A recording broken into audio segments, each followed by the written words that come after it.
USA, USA, USA. Well, they did it. Big game last night, World Cup qualifier, USA down in Cincinnati against Mexico. Big win, 2-0, 2-0, as they say. What a game. What an absolute thrilling game. Did you guys watch that? If you did, jump in the comments. Let me know what you thought. We're going to chat about it here. Lots of other soccer news coming up as well to chat about today. We've got Gerard de Villa, Lampard to Norwich. Nope, that didn't happen. Dean Smith, where do you go next? Eddie Howe to Newcastle, and Detroit City moves to the USL Championship, among other things to chat about. But the big news is USA versus Mexico, 2-0 down in Cincinnati. What a brilliant game. First off the bat, big thank you to our friends and sponsors.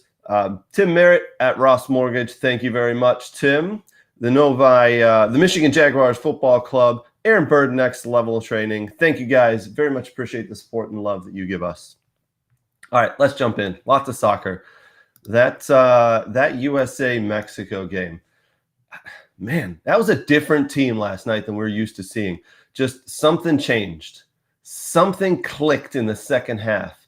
The first half, it was good, but not great. We needed Zach Steffen. He stepped up twice, saved us, saved our butts. A little bit of sloppy defending, giving the ball away wasn't great. Zach Steffen, though, it's a controversial choice. Did you want Turner or did you want Steffen? I think Greg Berhalter knew all along what he was doing. Zach Steffen, the top goalkeeper we have. He's really good with the ball at his feet. He's really good distributing, but he's a hell of a goalkeeper. And he saved our butts twice last night in the first half. Absolutely brilliant. 0-0 at halftime. It looked like a goal was coming, but you really didn't know where. The U.S. had some okay opportunities, some half chances. Nothing of note, though, compared to what Mexico had chance-wise that first half. Then behind closed doors at halftime, Greg Berhalter just flipped the switch. Didn't make any changes, but something happened. There was a spark or a fire lit under that team. Man, oh man, that was they came out in that second half. In the first 10 minutes, I couldn't believe how good USA was pressing. I mean, it was great to see. What did you guys think? Let us know in those comments. Let us know. The chat's open. Why don't we chat real quick about the starting lineup as well? That started in the first half and in the second half, and then changes weren't made until around the 74th minute. I really liked the lineup the Berhalter went with. In the back, we had Anthony Robinson, Walker Zimmerman, Miles Robinson, and DeAndre Yedlin. I like that back four. Robinson on the left as a wingback can get up and down, cross the ball in. Zimmerman had Raul Jimenez in his pocket the whole game. Raul Jimenez is probably the most potent striker I've seen in a long time for Mexico. Plays in English Premier League with Wolves. What a player. Obviously had that horrible injury last year where he fractured his skull. That's why he wears the little headgear he has. What a player that guy can be when he's on form. Zimmerman had him in his back pocket, and that's why Zimmerman was in the game, I believe. Zimmerman was put in this game, in this lineup to deal with Jimenez, Raul Jimenez, and he did a great job. I don't think Jimenez had too many opportunities. I don't think he really was able to get into the game like he normally can, and that's down to Walker Zimmerman. Miles Robinson had a great game as well, sent off late in the game. 2 silly yellow cards. Now he misses the next game against Jamaica. That's a miss right there. But overall, I thought he did well. And DeAndre Yedlin, no matter what you say about Yedlin, kind of an older guy, right, compared to this young squad. Average age of 23 is what the USA squad has right now. But DeAndre Yedlin, he's played in big games. He knows what he's doing. He was put in there, one, for his pace. He is quick. He might be one of the older guys, but he is quick. And his experience, right? He was the one that tracked back and put pressure on Chucky Lozano as he was bearing down on sort of a breakaway on Zach Steffen. He was the one who really was putting pressure on it, and I thought he was the one who really helped put Chucky Lozano off on that breakaway. And Chucky Lozano didn't get full wood on that strike down to Zach Steffen's left-hand side. Steffen gets down. What a save. Absolutely brilliant save from Steffen. Again, I liked the lineup. In the middle, we had McKennie, Adams, and Musa. And I tell you what, Adams keeps that midfield ticking over. Just keeps it ticking over. Keeps going. Workhorse. Doesn't get anything. Doesn't get a lot of credit. But I tell you what, Musa and McKennie, they played really, really well, I thought, in the second half. They played okay in the first half. Okay. But in that second half, man, did they come along. And Weah, are you kidding me right now? Timothy Weah. Wow, what a player. What an absolute stud of a player he is. Pepe did pretty well.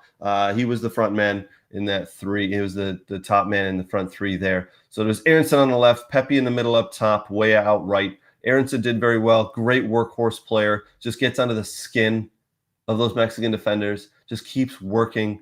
And Pepe, I thought his hold-up play was okay. Not great. He had one or two half-chance headers.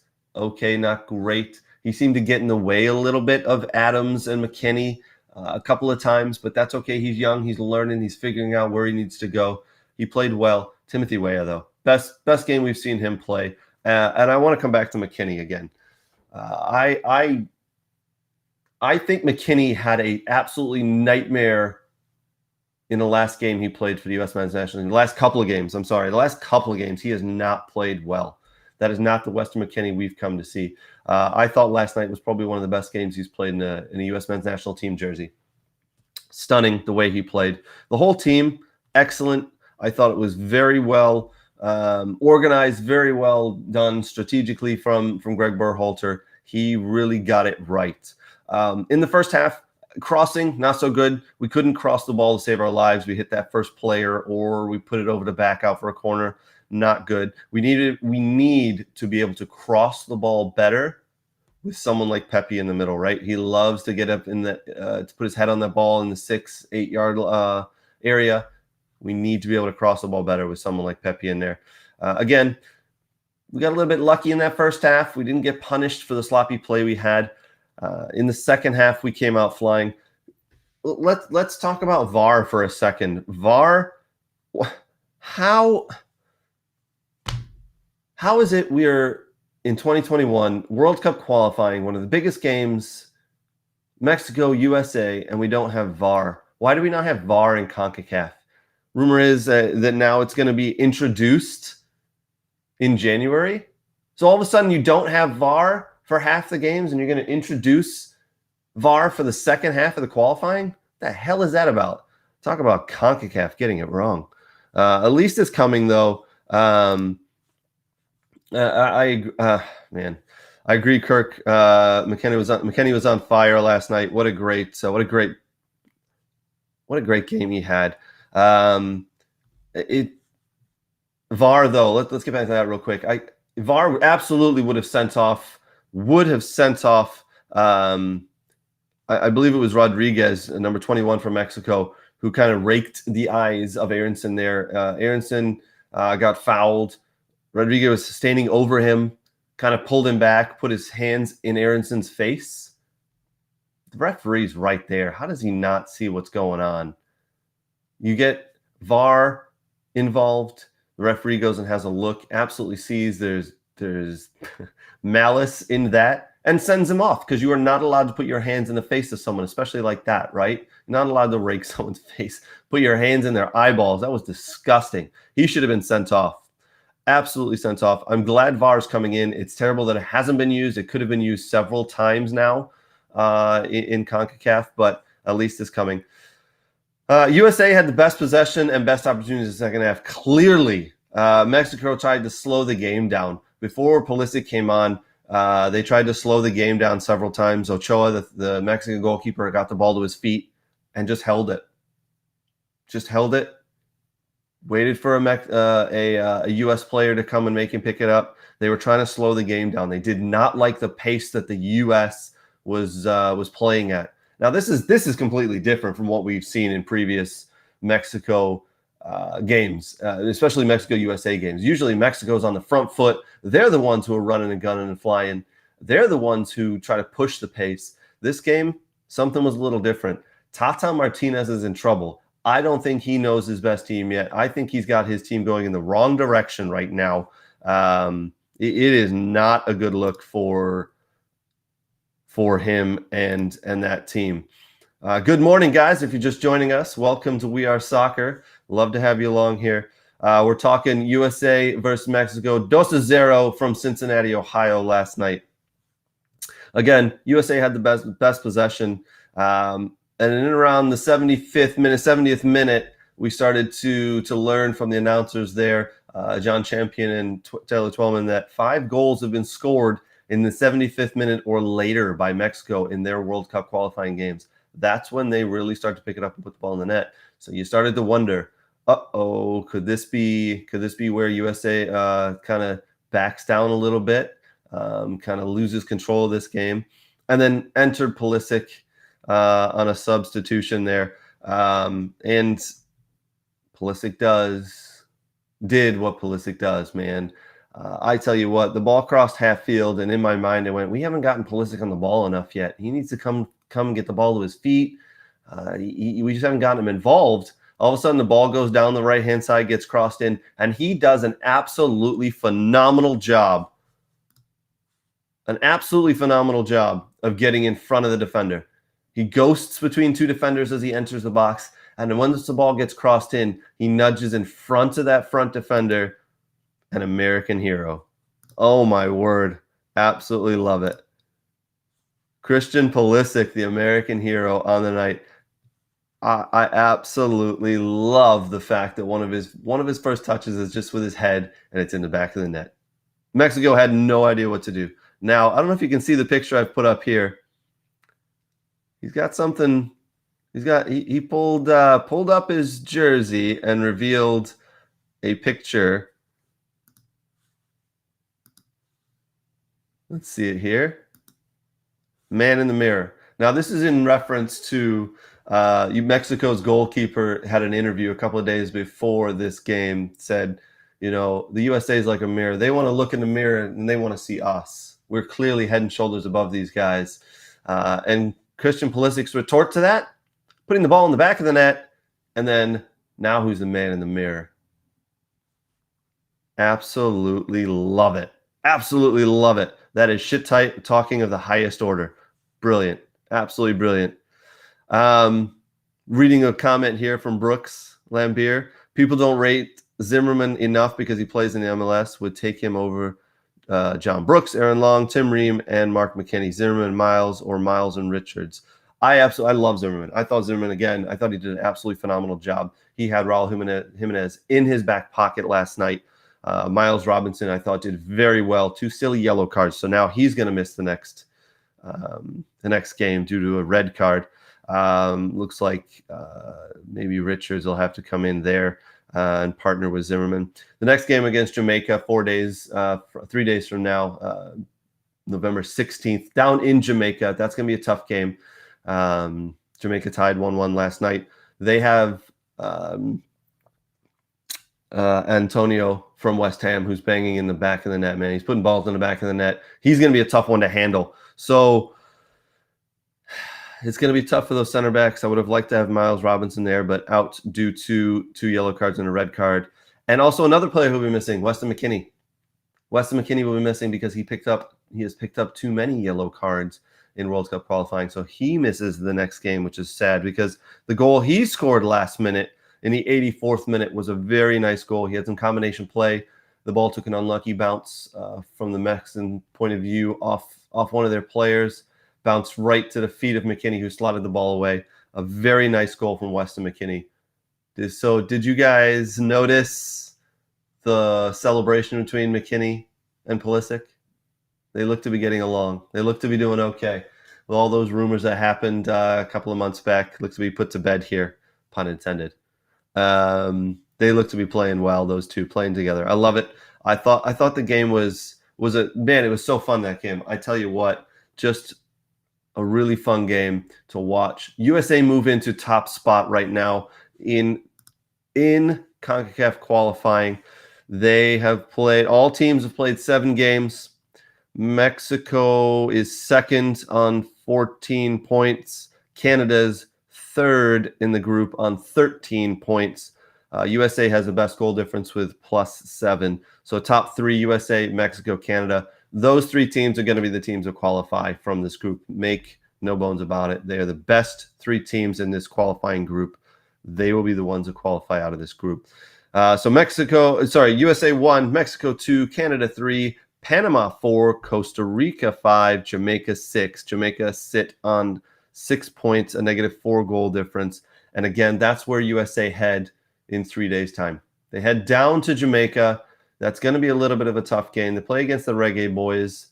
I'm telling you what, Antonio from West Ham is going to be tough to handle.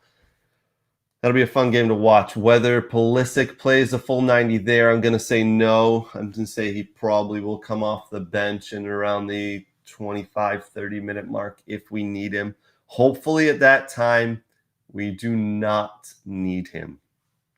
I'm hoping by that point, around the 60, 65th minute mark, we've got 2-3 balls in the back of the net. We got 2-3 goals, and we're on our way. We don't need to be putting him in. Let him go back to England. Let him play for Chelsea. Let him get healthy. We don't need to put him in against Jamaica if we don't need him. Last night, again, I just thought the team really took a turn. They came out in that second half. I'll tell you what, even in the first 10 minutes of the game, the first half, I thought USA played really well. I thought you could tell there was high pressing, there was intensity. They were going after it. They were not sitting back in any way. Mexico grew into the game. It looked like they got comfortable with the temperature. It wasn't cold, but it wasn't exactly warm. They got comfortable with the temperature. They got comfortable with the pace that the USA were playing. They got comfortable with the lineup the USA put out. They started to pass the ball around and started to possess. Mexico grew into the game around the 15-minute mark, and that's when their opportunities started to come. But again, the USA didn't step back. They did not sit back. They tried high-intensity pressure, and I absolutely loved it.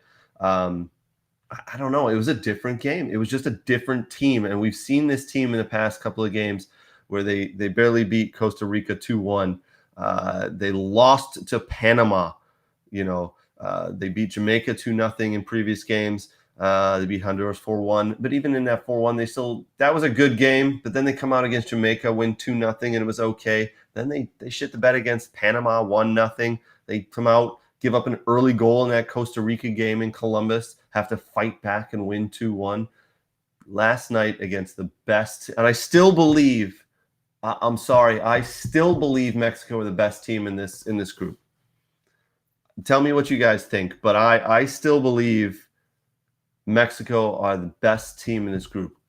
Now, I know we are ahead of them currently on points, on goal difference in the group. I know it, but I'm telling you, I still think Mexico the class of the group. Last night, though, Mexico in the second half, they could not handle the USA. If the U.S. men's national team can come out and play like that every single game, like they did last night in that second half, I'll give it to you. I'll say USA are the best team in the group, absolutely. But we'll see how they come out against Jamaica. We'll see. It's going to be an interesting one, I tell you. Lots of comments. Love it. Keep it coming, guys. Absolutely love the chat that's going on. Thanks for watching. Thanks for being with us, guys. Very much appreciate it. Why don't we jump into some other big news that's happened over the past week here. Again, quickly, thank you to our sponsors, Tim Merritt, Ross Mortgage, Michigan Jaguars FC, Aaron Bird, Next Level. Thank you, guys. Appreciate it. Also, be sure to sign up for our newsletter, Free Kick newsletter. It went out this past week to over 35,000 soccer enthusiasts. We talked about the USA men's qualifying and the game coming up against Mexico last night. So lots of information we passed along there. It's a weekly newsletter that we send out. Just talks about soccer in the game. It talks about players, leagues, clubs, World Cup qualifying, you name it. We talk about it. Just a couple of paragraphs about soccer, which I know you guys would love. All right, what else happened this past week? Well, other big news we had was we know that Dean Smith was let go from Aston Villa. He did not have a good run of form with Villa over the last couple of months. Lost 5 in a row. You can't lose 5 games in a row in the Premiership and not expect consequences. He also lost 18 games in the year of 2021. By far the worst record of a Premiership team this past year. So he was released. Aston Villa brought in Steven Gerrard. Liverpool legend Steven Gerrard. He was at Rangers for 3 years. Did a very nice job up there in Scotland at Rangers. He is now the Aston Villa manager, signed on a 3.5-year deal.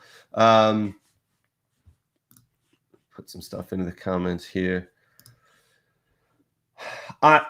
Steven Gerrard was not my choice for Villa. For the Villa job, I thought it's a little bit bigger of a job than what he.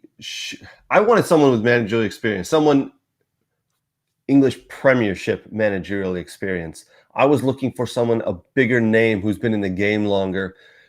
The Aston Villa had their man, though. They knew exactly who they wanted. They let Dean Smith go on the Sunday. Monday morning, they contacted Steven Gerrard and Rangers. They went through the correct channels. Now, Villa have had to pay £3.5 million, about $4.5 to $5 million, for Steven Gerrard. I've heard this week people say that's a lot of money for a manager. That's a lot of money. That's not a lot of money. Are you kidding me? £3 million to Aston Villa is not a lot of money. All right. I mean, they just sold Jack Grealish for £100 million. They bought Bernardia for $30 million. They bought Danny Ings for $30 million. All right. Leon Bailey for almost $30 million. £3 million to get the man you want in charge of your team is not a lot of money. Again, it wasn't my choice, but that's okay. I think he's the job. I trust CEO Christian Perslow and the owners of Aston Villa that if this is who they want, this is what they know. This is the man they wanted. They went and got him. They signed him up for, again, a 3.5-year contract. While he was with Rangers, he won the Scottish Premiership title without losing a single match, achieving their first league title in 10 years. So he's doing something right. Now, one of the reasons I'm on board with this hire now is that he brought his backroom staff with him. His backroom staff is known to be the brains behind the operation. I'm good with it. Let's do it. Let's see what he can do. Let's see what he can do with this squad. Because I tell you what, the Aston Villa squad is not something that they're not going to get relegated. The Villa are going to be okay. They have a squad that's built well. They just haven't been clicking in recent weeks. All right, they've been leaking in goals. They haven't been able to put their front three together very well. They haven't been healthy, for one. I think our top three of Bundia, Ings, and Leon Bailey have only been on the field together for something like 35 minutes in 11 games. So once those guys are fully healthy, I think Gerrard and his back team staff are going to be able to get them flying. Villa currently, right now, sit in 16th position, 10 points out of 11 games. Clearly wasn't good enough. -7 goal difference. Steven Gerrard's got a big task on his hands. He had his choice. He had his choice of other opportunities. He could have gone to Norwich, but no one wants to go to Norwich because we all know that Norwich are going to get relegated. Aston Villa, clearly where he wanted to go. The talks quickly progressed Monday morning, and by Wednesday he was signed up and he was a new Villa manager. Thursday. He knew where he wanted. Money has been guaranteed. He will be spending approximately £60 million. He'll have approximately £60 million to spend in the January window because the Aston Villa owners have big ambitions. They want to get to Europe as soon as possible. They were disappointed not to get into Europe last year, the minimum being the Europa League. They were very different, and they were on pace. Aston Villa were on pace to get into the Europa League last year until Jack Grealish went down and had to miss the last 10 games, or 10 out of the last 12 to 13 games due to injury. They were on pace to get into that Europa League, and that's where they deserve to be. Aston Villa are a big, big club in the Premiership. They deserve to be in Europe. They deserve to have those European nights at Villa Park. 40,000 people can fill Villa Park. They are massive. If you don't know, Aston Villa are a massive, massive club in England. So good to see them get their man, Steven Gerrard. I really hope he can turn it around. As you can see, I'm not wearing it today, but I usually have a Villa kit on. Got some Villa gear on the wall here. I'm a huge Villa fan, so really hope they can turn it around. Other big news that happened this week, it was rumored that Frank Lampard was about to sign to be Norwich's new manager. The rumors were coming for 2 to 3 days. They were coming thick and fast, that he was going to sign. And then all of a sudden, no. I think Lampard's friends, the people he trusts, they got a hold of him and let him know, no. This is not a good idea, because Norwich they are going to be relegated. There is no one who can save them, because no money will be spent in the January window. They are not bringing new players in. No one is going to be able to save Norwich this year. They are currently on 5 goals. They've won 1 game out of 11 and a negative 21 goal difference. They are going down. Back to the Championship. Eddie Howe was announced as the Newcastle manager this past week. Newcastle currently sits in 19th in the Premiership right now on 5 points, negative 12 goal difference. They will be spending money in the January window. They will be spending whatever it takes to bring new players in to get them out of the current position they're in. We all know that the Saudi Arabia national family bought Newcastle. They are worth over $350 billion or something like that. The national Saudi family there, they are going to put a ton of money into purchasing players in the January window, because they need to get out of the situation they're in. Now, we know that Eddie Howe, if you don't know, most recently he was at Bournemouth. He had 2 spells at Bournemouth. He took them from 91st in the 92-team football league. There's 92 teams in the English football league. Now, that sounds weird, but hear me out. You've got Premiership, the Championship, League 1, League 2, League 3. There's 92 teams in all the professional leagues in England.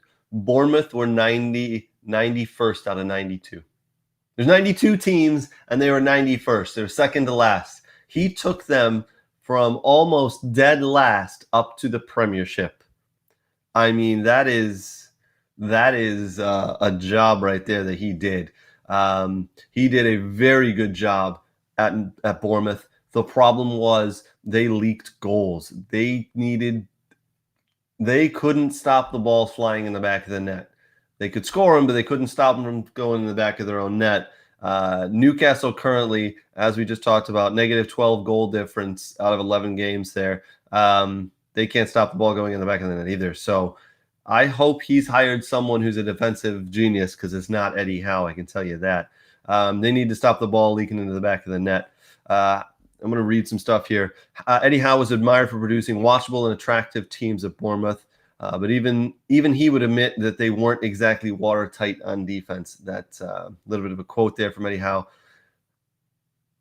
With only 5 points and no wins in their first 11 league games, the road looks steep. So no wins for Newcastle this year. They're 5-6, 5 draws, 6 losses. All their points have come off draws. Eddie Howe has a big job on his hands there. Absolutely big job on his hands. All right, some other. I'm going to put up another the American background there. Other news that happened this week, close to home here. Detroit City have moved into the USL Championship. They moved from Nisa into the USL Championship. The USL Championship is the second tier of professional soccer here in the USA. You've got MLS, and then you've got USL Championship, and then USL 1 and USL 2 below that. It's clear the time is right for Detroit City FC to move forward by joining the USL Championship, co-owner and CEO Sean Mann said this week. He went on to say, "This puts us on track to accomplish many of our shared objectives, such as fielding a professional women's side, enhancing our academy program, upgrading our facilities, and expanding our reach. Since 2012, our vision for Detroit City FC has been to become Detroit's soccer club of all time. We strive to be the most inclusive, community-focused, and supporter-driven club in the USA." I mean, how can you argue with that? How can you argue with wanting to be more inclusive, wanting to be the club, the Detroit, the soccer club of Detroit that everybody that knows and wants to go out and support? I tell you what, um, a lot of you folks who might not be from here in the Detroit area, I highly recommend you kind of look up Detroit City FC. DebtCityFC.com is where you can find them, but just type into the old Google machine, Detroit City FC. You'll see some of the work they've done, see how they've played. See, it's just an awesome club. I used to play for them. I'm very good friends with a lot of folks who are involved in the club. This moving to the USL Championship is an awesome, awesome thing. I'm so happy they've decided to do this. It's just going to expand their reach. It's going to bring in more money to the club and allow them to do more and give back to the community, because that's what this club does. They give back to the community, and they deserve to this move. They steamrolled through Nisa, the league they've played in the past 2 years. They steamrolled through Nisa. They haven't lost a game this year. I think they tied 1 or 2. They won 18. They won the 2 championships. Nisa breaks their league into 2 championships, a summer championship and then a fall championship. Detroit City FC took both of those easily. They were winning games 2-0, 3-0, 4-1. They're winning games easily. The club will continue to play their home games at Keyworth Stadium in Hamtramck, where they draw thousands of fans. More than 7,000 fans attended the Nisa Championship on July 3rd. Great game. They won. They beat LA Force there. So again, Detroit City, just thousands and thousands of fans packed the stadium. The games are aired on TV here locally and around the country. So with this move to the USL, there'll be some stadium upgrades, and additional staff to serve players, fans, broadcasters, and more. They do have to expand their field a little bit, so there's going to be some construction on the stadium and the field. I believe moving to USL Championship is, like I said, going to bring in a little bit more money. They've had to upgrade their staff. They've done that. They're going to continue to do that, but they're also going to have to spend some of that money upgrading their field. The field needs to be wider. So yeah, there's some upgrades there. They're going to be needed. All right, some other news that came out this week, kind of some sad news. Sergio Aguero left a game a couple of weeks ago for Barcelona with a heart condition. He came off the field. He walked off the field, said he felt something was wrong in his heart. He's had tests done at the hospital there in Barcelona, and unfortunately, it looks like he has a bit of a serious heart condition. He's been advised to take the next 90 days off of training, off of the sport, to let his heart relax. So we'll see what happens there. He could be forced to retire due to this heart condition. Let's hope that's not true. Certainly, Aguero's best days are behind him, but you never want to see someone like this playing at such a high level be forced out of the game due to injury or due to health issues. So let's hope that Sergio Aguero can get back on the field and retire on his own terms. Other news came out this week. The 2022-23 English Premier League schedule was released. Now, you might be asking, wait a minute, we're 11 games into the 21-22 English Premier League season. Why are we talking about next season? Next season becomes very important because of the World Cup. Qatar 2022 is being played in November to December. So the English Premier League came out this week and said that the 2022-23 English Premier League schedule is as follows. It starts on August 6th and it finishes May 8th. There will be a mid-season break for the Qatar 2022 World Cup starting November 14th and ending December 26th, meaning last games of the English Premier League will be played before the break there, be November 14th, so it'll be last game before the break, and then the first game back will be the Boxing Day games, December 26th. The World Cup runs from November 28th to December 18th. So Premiership getting ahead of things, releasing their schedule. They're going to get everything going. Just so you know, the domestic leagues are not happy with this. They're not happy with FIFA's decision to award Qatar the 2022 World Cup because it has to be played. It's so hot in Qatar because it's summer there during December that the games are having to be played. Having to be played during the winter because it's so hot in the summer. So it's all driven by money. It's disgusting that Qatar won the World Cup. Absolutely disgusting. But it's forcing leagues to really do some strange things. More on that as it comes. All right, Tanya Harding all over again. PSG have confirmed that women's midfielder Aminata Diallo was taken into police custody. She's the young lady on the left there. Following an attack on the club's players, she allegedly hired masked men to injure France and PSG teammate Kihara Hamurai and remove her from competition so she could have more playing time. So the woman on the left hired some thugs to go ahead and kneecap her own teammate, the woman on the right, so that she could have more playing time. Yeah, that's definitely Tanya Harding type territory. Not a good look there for PSG and their women's team.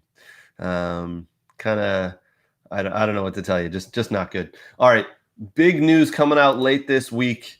ESPN have put in a big bid to win the U.S. Premier League rights. The U.S. Premier League rights it's a $3 billion rights deal.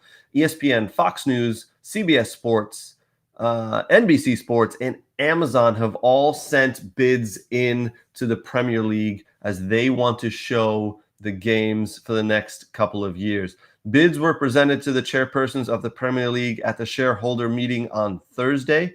The auction for the bids has now entered a second round of bidding. An announcement is expected sometime next week.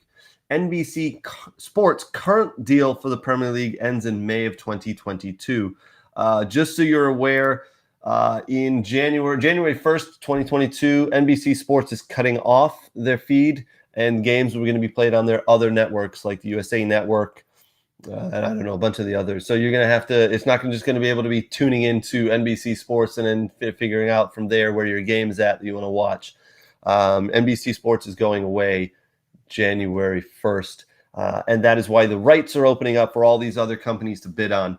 I think ESPN will be the winner. Last week I was saying that I think Amazon were going to win. I've changed my mind. I think it'll be ESPN. ESPN have put in a massive bid to win this. It is lucrative for ESPN. And don't forget, they've got a lot of Disney money. One of our co-hosts, Nate Janulis, loves to tell me how big ESPN is because of Disney and all the money that Disney has. And he's not wrong. He's absolutely not wrong. It is a big deal, and there's a lot of money that can come from this. Soccer is only growing because of the win last night for the U.S. men's national team. It brings a little bit more notoriety to the sport. Those highlights are going to be shown on local TV by local news. So I don't know why NBC are kind of giving up on this. They've got another angle they must be playing at, but ESPN is going right at it. ESPN currently have the rights to MLS. They currently have the rights to La Liga.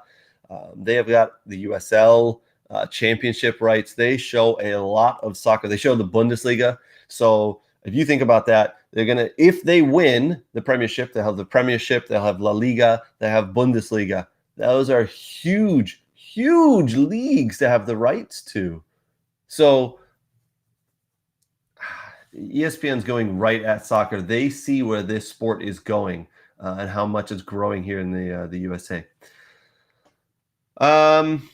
Jump into the chat, guys. I see a lot of stuff happening, a lot of chat happening there. Love the talk. Love what's going on. Thanks again for being with us. Brooks Brooks is talking about he can finally go out and scout USL Championship now. So Brooks Lambier is one of our local scouts here in the Metro Detroit area. Agree with you. In all honesty, this is a great move for the youth players in area state. They needed to see this. And he's talking about the Detroit City FC move to the USL Championship there. You're right, Brooks. It absolutely is a great move. I love to see Detroit City move up a league, and it's going to be great for the local kids in the area to see real pro soccer happen. We don't have an MLS team here. We'll see if that ever happens. All right, some other quick news and notes before we sign off for the day. Scotland booked their place in the 2022 World Cup playoffs in March with a 2-0 away win over Moldova in Zimbru Stadium on Friday. So congrats to Scotland. Very big news there. They've had 5 consecutive wins. Scotland have 20 points from 9 games and can't be caught. So nor can they overtake the group winners, Denmark, who are ahead of them. But they travel to Glasgow on Monday. So on Monday, it's Denmark traveling to Glasgow to take on Scotland. The game's kind of a nothing game because both have qualified. So congrats to both those teams, especially Scotland. It's going to be great to see Scotland back in a World Cup. Love it. Other big news that happened this week, Man United women set for her historic Old Trafford match with supporters. So Man United started a professional women's team in 2018. They could not play their home games at Old Trafford. The first time they were allowed to play at Old Trafford was last year during the pandemic with no fans. This time, they're going to be allowed to play at Old Trafford with fans. So just good news there. They play in the WSL, the Women's Super League. They play this upcoming week against West Ham.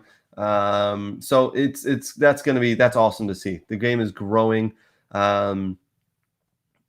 It's growing, and I love to see women's soccer. And if you guys have been on the women's soccer kick like I have, but I think the Olympics with the U.S. women's team playing and doing well and not winning but getting bronze, it was great to see that women's soccer. It's just growing. It's been big here in the USA for a long time. It's growing even more in the USA, but it's starting to grow in England. It's starting to grow over in Europe. So that's great to see. We all know that Xavi has been announced as the Barcelona head coach. He is not going to have a lot of money to spend in the window. He needs to do some work. They're going to miss out on Champions League if they don't pick it up. So who do you think that Xavi's first signing is going to be? Well, it already happened. He signed his old friend, Dani Alves. Dani Alves completed a shock return to Barcelona and becomes the first signing under new coach Xavi Hernandez, the club announced on Friday. Okay, so one, this clearly states that they have money issues, which we all know, but this states that they're not going to be spending money in the upcoming window. All right, so don't expect Barcelona to go nuts. It's just not going to happen.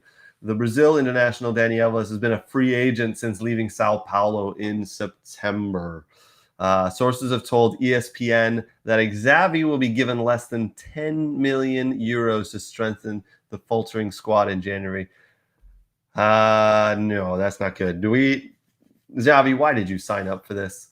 Why did you sign up for this job? This is not good, man. It is not a good thing. Oh, my word. You know what? I'm not a huge Barcelona fan. The only reason I ever liked Barcelona is because some of the players they had. They had the GOAT, Messi. Now that he's left, I got nothing that ties me to that club. So I kind of hope with the mismanagement they've had, I kind of hope with how they've done things, how they treated players. I hope they don't make the Champions League. I hope they don't make the Europa League. I hope everybody tramples them in La Liga. So good luck, Xavi. You're gonna need it, man. You're absolutely gonna need it. Also wanted to put up this little picture here. Can you guys see that? Oh my word! This is FC Cologne's new Cologne Carnival alternative strip.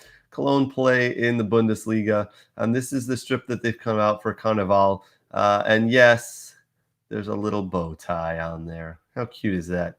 No, I'm sorry. This is a terrible strip. I don't know what they were thinking here. I don't think they're going to sell many of these. This is horrible. What a terrible strip. Um, all right. Let's why don't we finish off with talking about the U.S. men's game again that happened last night. Love the game that happened last night. U.S. men seems to have really turned a corner. They're in first place in the CONCACAF division. They sit first. Mexico also have 14 points, but are second because of goal difference. Absolutely love it. Again, I'm really happy to see the team come together and do well. It looks like McKinney and Pulisic are friends again. That's what you want. You want your best players to be friendly. You want them to have fun. Greg Berhalter's got everybody back on the same page, playing well. It is great to see. Again, I still don't think the USA are the best team in this group. I think Mexico are the best team right now in 2021. USA have been the best team. They made history. They beat Mexico for the first time they beat Mexico 3 times in a calendar year for the first time since 1937. So they've made history there. It's still a long way to go. I think 100% we've put ourselves in a great position to qualify for Qatar 2022. If we can go and get 3 points from Jamaica in 3 days' time, it'll actually lock it up and we will be in. There's no doubt about it. And Greg Berhalter can start to bring in other players into the camp for upcoming qualifiers and start to see who those players are and start to kind of mess around with his formation and his tactics. So that would be good. Lock it up as quick as you can. Get in, get sorted, get it done. Just want to read some of my notes. Again, the crossing wasn't great in the first half. It got better in the second half, but overall, the USA's crossing has not been good. We need to be able to cross the ball better. And just so you're aware, VAR comes into play in January. So for the January qualifiers, so things that happened last night will get looked at by VAR, video assistant replay. So that's going to be good. VAR comes in January. It's great to see Pulisic playing well again. It's great to see the back line pick things up in the second half yesterday and really put their stamp down. Absolutely love it. I think we're coming along well for U.S. men's national team.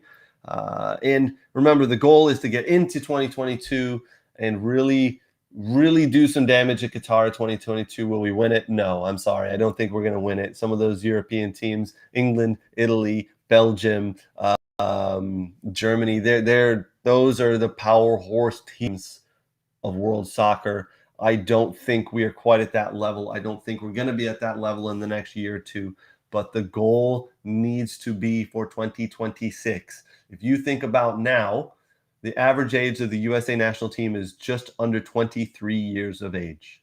So 4 years from now, 4.5 years from now, the average age of these players will be 27, 28. That is prime. Prime age for a soccer player is 27 years old. Those players are going to be in their prime. That is the goal, to try and win that World Cup. So please keep that in mind as we go through what we've got going on now. So great win. 2-0 for USA men's national team over Mexico down in Cincinnati. Absolutely great to see. It was fun to watch. What a game. Great job, Greg Berhalter.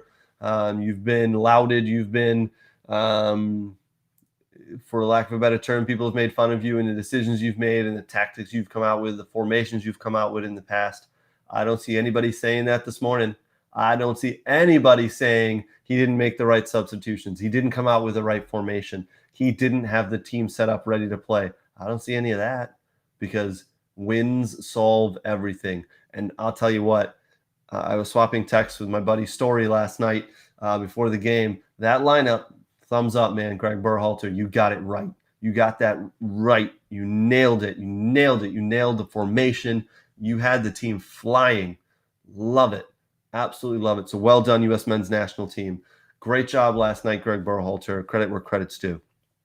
All right, guys. I think we're going to end this week's edition of We Are Soccer. Thank you for joining us. Be sure to jump in on our social channels. We're on Instagram, we're on Twitter, we're on Facebook, we're on Twitch, we're on YouTube. Give us a subscribe on YouTube. Really appreciate it. Jump in, have those conversations in the comments. Our Facebook group for We Are Soccer, daily updates, daily conversations. It's a great group to be a part of. We have people from around the world chiming in on things. Feel free to post news. Feel free to post pictures. We love the soccer discussion and conversations that go on there. So once again, guys, very much appreciate you joining this morning. And again, we'll see you next week. Cheers.